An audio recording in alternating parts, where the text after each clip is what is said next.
She heard the door that led into her husband's bedchamber click open. Her heart hammered against her ribs. She wasn't in the mood for his silly colour-guessing game. She turned to tell him so, and the words died on her tongue. From the harsh and determined look on his face, he wasn't here for any silly games. He changed out of his chainmail into his silk dressing-gown, but it was the fury in his eyes that sent the cold chill racing down her spine. His jaw was clenched so tightly she doubted he'd be able to speak, and as long as his hands remained fisted at his side, she wouldn't find them wrapped around her neck.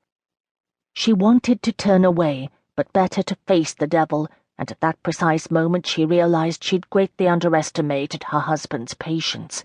Clearly he'd reached the end of it. "How is it that you were married to Wesley Wiggins?" he ground out. She swallowed hard. Where to begin?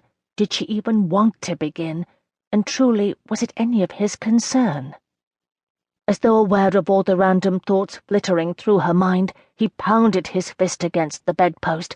She flinched at the thwump, surprised it didn't rend the post in two.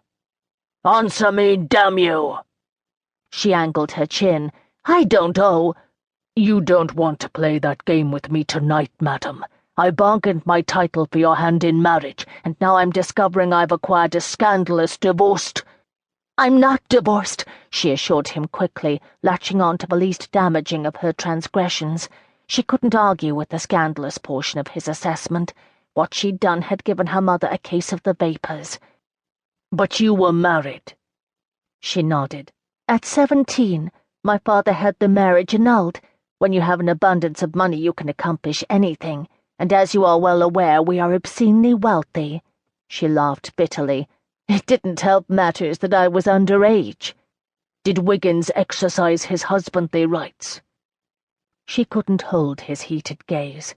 She looked down at his feet, his large bare feet. They were almost as frightening as his bald hands.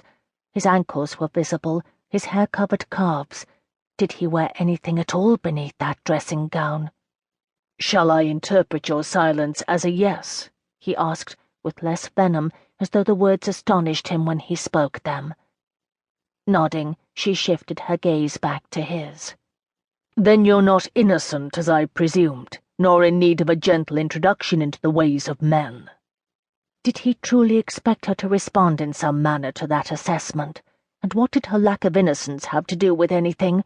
The fact that she did know the ways of men was the very reason she held him at bay.